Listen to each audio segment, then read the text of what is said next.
The joinery changes are here, so it's time to talk about reforging.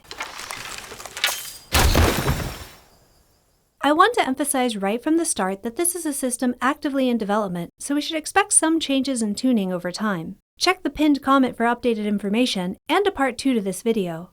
Today we're going to focus on what joineries are and what to do with them. Joineries are upgrades you can apply to your already crafted weapons. They come in 4 different types and at 4 tiers. The type of joinery determines what bonuses it can offer and which weapons you can put it in. Verite can be applied to melee weapons, and it can boost your damage, reduce the stability cost of blocking, and boost your perfect throw damage. I know the text says parry, not block, but this has to be a mistake because parry has no stability cost. Feybolt can be applied to magic weapons, and it can boost your consecutive attack damage, reduce the stability cost of blocking, and increase your throw distance. This last one is also possibly a mistake because you don't throw magic weapons. Maybe flyblades are supposed to be in this category, but as of P10 Hotfix 10 they are not. Quicksilver can be applied to bows and flyblades, and it can boost your damage, increase your headshot multiplier, and reduce your charge rate. Currently only your hail of arrows charge rate, not charged shots, but I desperately hope that this is not intended and gets fixed soon. I don't know yet how this affects flyblades, or if flyblades are even supposed to be in this category, but we'll be taking a closer look at that in part 2. Gildar can be applied to any weapon, and it can boost your damage, give you some lifesteal, and reduce the stability cost of blocking. So basically, every weapon has 2 potential joineries it can be reforged with, and the type determines which bonuses it offers, while the tier determines how many bonuses you get and how strong those bonuses are. The tiers for joinery are rusted, tempered, polished, and blessed.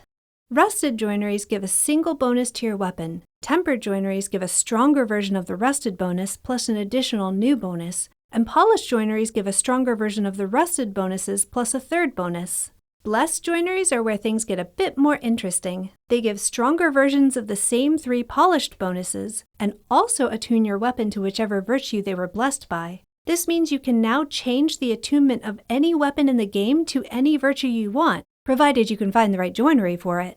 Currently, that is no easy task. The drop rate for blessed joineries is comically low, especially given that it's pure RNG whether you get the joinery you want with the blessing you want. If you're a new envoy or just value your time, I highly recommend you waiting for a patch before you try to farm a specific blessed joinery. To add your joinery, go to Tuvalcani in your Nightfold and click Reforge. Select the weapon you want to add joinery to, and then select the joinery you want to add. You'll need crafting materials that depend on the weapon you're reforging, but the actual reforging process is instant. However, reforging will reset your weapon to level 0 when it adds the bonus. This means you have to level the weapon up again to get it back to full strength. This is very clearly analogous to the Forma system from Warframe, but I don't care for its implementation here. In Warframe, the polarities you get from Forma accumulate over time, so as you add more, your weapon gets stronger, and the time spent leveling makes more sense. In Soulframe, we can only have 1 joinery on a weapon at a time, so before you spend crafting materials to reforge and spend all that time leveling your weapon back up, you might as well wait until you get the joinery you really want. So where do you get the joinery you want? The tier of the joinery you get is determined by the level of the enemy that drops it, so if you want blessed joineries, you have to kill specific enemies at level 25 and up.